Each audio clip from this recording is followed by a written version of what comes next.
Hi, I'm Sandra, the creator at Sing Play Create, and today I'm sharing 3 different ways you can end the school year on a positive note.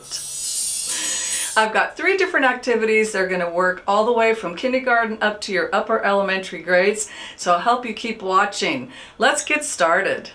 The very first activity is singing games.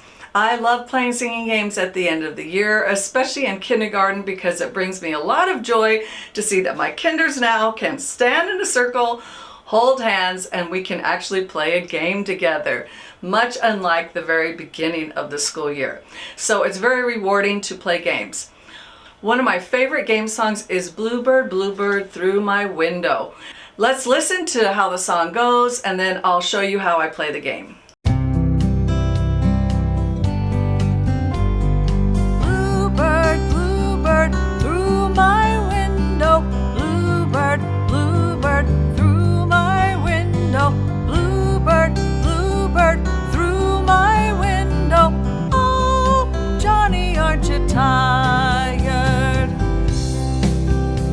So the first thing that I'm going to do is I'm going to have everybody stand in a circle and I'm going to have them hold hands.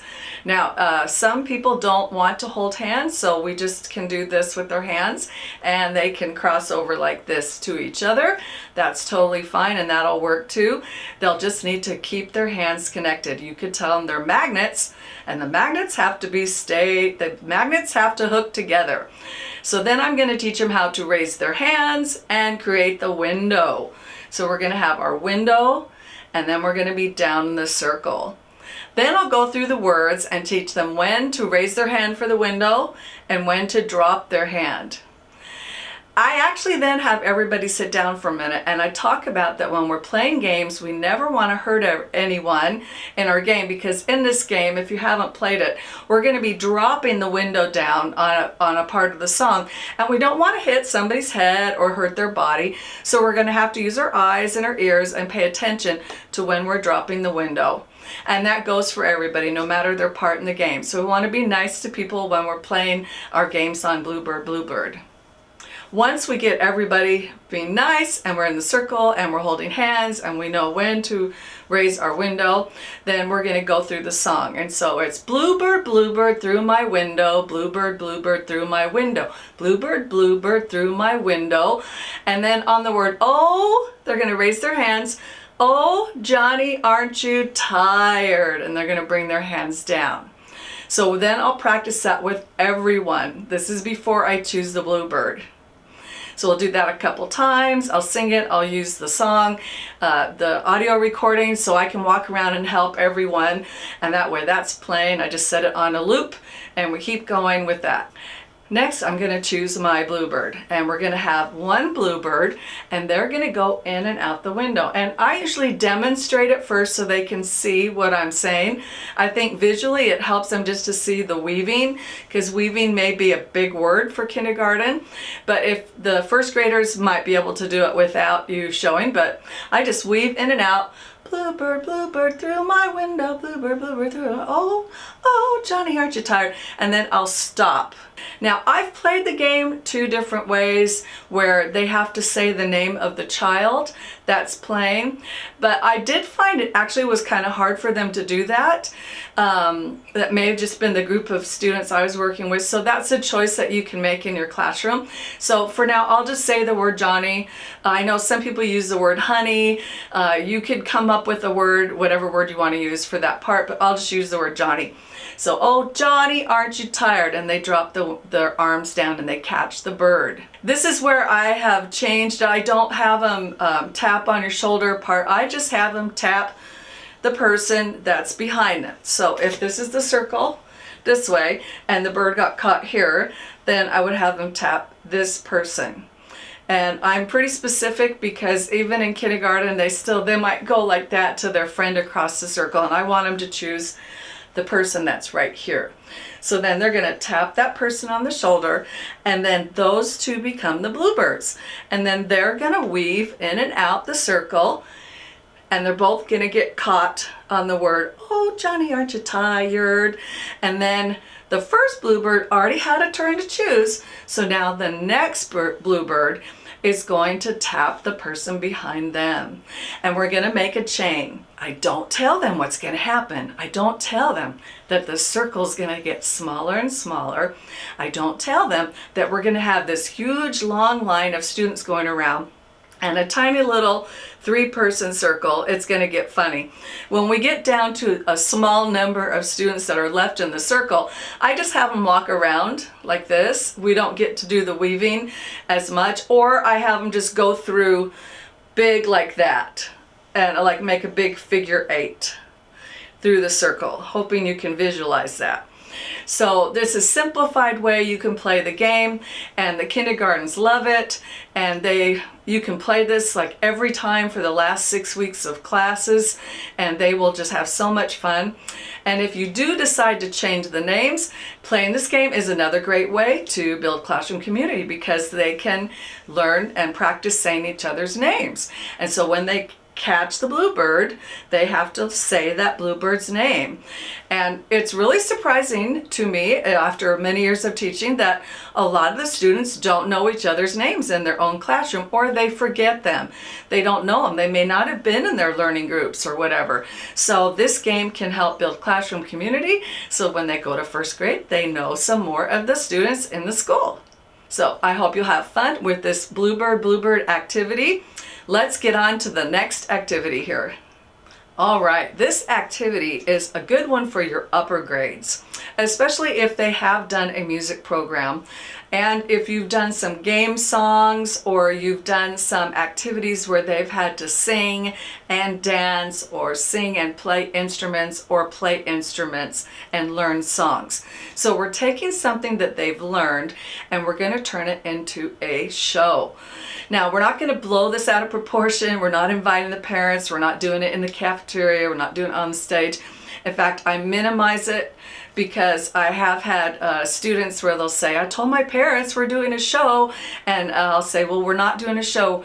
So you want to make sure that you communicate clearly and say that it's a class performance only, or you could even just say you're sharing your activities and minimize that performance so they don't think it's some big thing that they have to come to at night for the school to perform. We're not trying to create that kind of stress for you, the music teacher, at the end of the school year. This is a way for your students to show what they know, keep them engaged, and in a way celebrate those things that they have learned and they know, and show them that they know a lot of things, that they got through a lot of stuff during music class.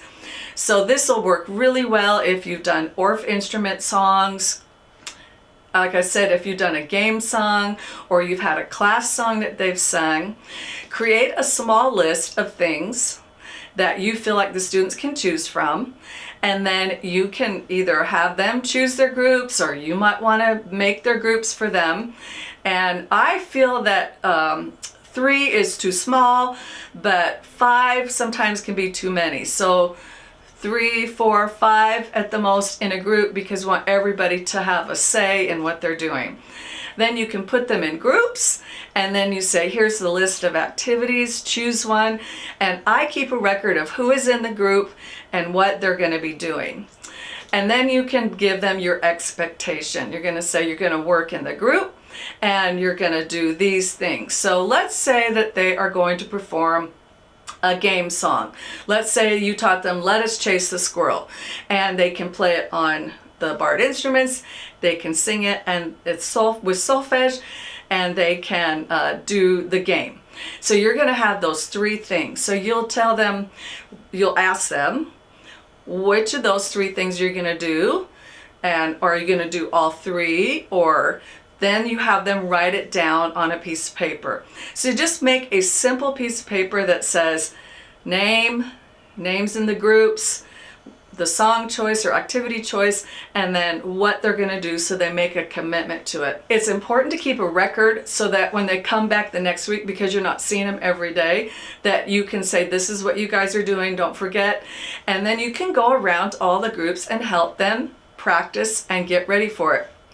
Yes, it's noisy. Yes, it's exciting, but I have found that students really, really like doing this. Now you can choose, you can say no repetitions. That means if you have 5 or 6 groups in your class, that you'll have at least maybe 7 or 8 activities so that nobody is repeating, and that way they're not comparing against each other or competing against each other. They're just sharing the activity that they did, and I like that idea. This is a really fun and creative activity. I've actually done it where they make the props. I've brought in boxes and paper, butcher paper, and we've made designs. One year I had them make puppets. Another year I just pulled all the costumes out and let them just wrap things around them, pretend whatever creature or character they're gonna be in their little play. And then I choose the date we're gonna do it. I give them at least 4 class times to practice, and then we put it on just in our class for each other. I have invited the classroom teachers to come and watch, and many of them will come and watch their kids perform these songs. They just find it really fun, and so that's something you can do if it works at your school. I hope that idea helps you, especially with those older students who have a lot of energy at the end of the year and they are busting out of the seams to get out of school, and this will help them channel that energy because it's very student-led activity. All right, the last activity or thing you can do to stay positive and end the school year on a positive note is to come up with some kind of special reward system you can use only at the end of the year. I usually come up with this and do this at the end of the quarter. After we come back from spring break, I implement a new reward system. I've done many different ways, and so I'll give you a couple of those to help you, and every year it's been different, and you know, there's a lot of things that come into choosing what will work in your classroom. There's how much time you have to prep something. There's how much money you have. There's how much do you have time in between classes. I taught when I had 5 minutes between, and then I taught when I had no time in between classes. So those are just decisions you have to make, but hopefully this will spark some ideas to help you stay positive through those last few weeks of school. The first one is using reward tickets. You can use these all year long, but like I said, I saved them for the last quarter. This is a freebie you can get in a Sing Play Create free resource library, or you can just create your own. And it depends on, you know, all the different things, like can I burn paper and do I have time to do this? But I just made little strips and I cut them up, and then I have them ready to go. And I only use those in the upper grades because there's something to manage and I don't want to give kindergartners paper. So with the upper grades, I used reward tickets and reward wristbands and things, and I made mine in black and white so the kids can take them back and color them and then put them on, or they can just staple them on before they go, and that works. So that's one thing you can do. I've done it where I give the whole class one if everybody's being awesome, but I am also very clear about who I'm going to give it to.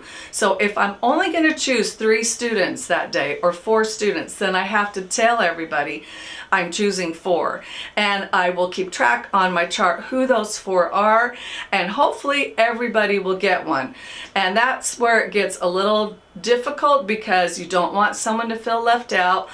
And so I do keep a record of just how can I give a compliment or a reward ticket to everyone through that last 8 weeks of school or 6 weeks, whatever your time is. Another thing you can do is use stickers. And what I did is I had a whole bunch of these little ones with just smiley faces on them.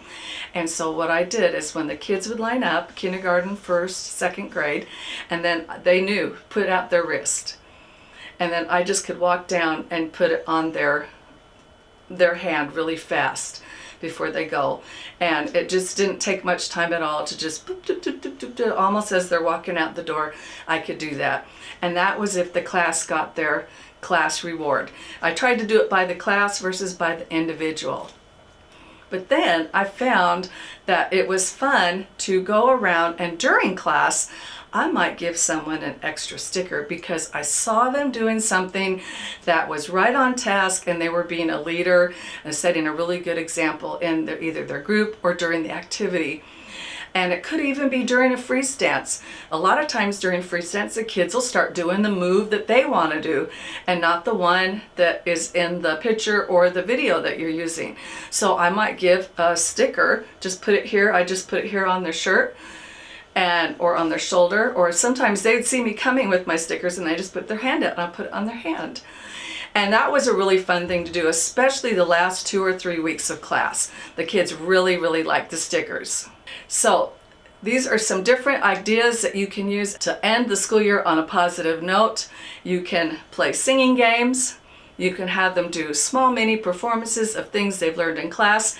And you can use reward tickets, stickers, positive affirmations, compliments, things that you have done, and save something special for the end of the year. It can even be award certificates, something at the end of the year that is special to have everybody leave on a positive note and want to come back to music next year. I hope this video gave you some ideas, and I hope you'll subscribe to this channel.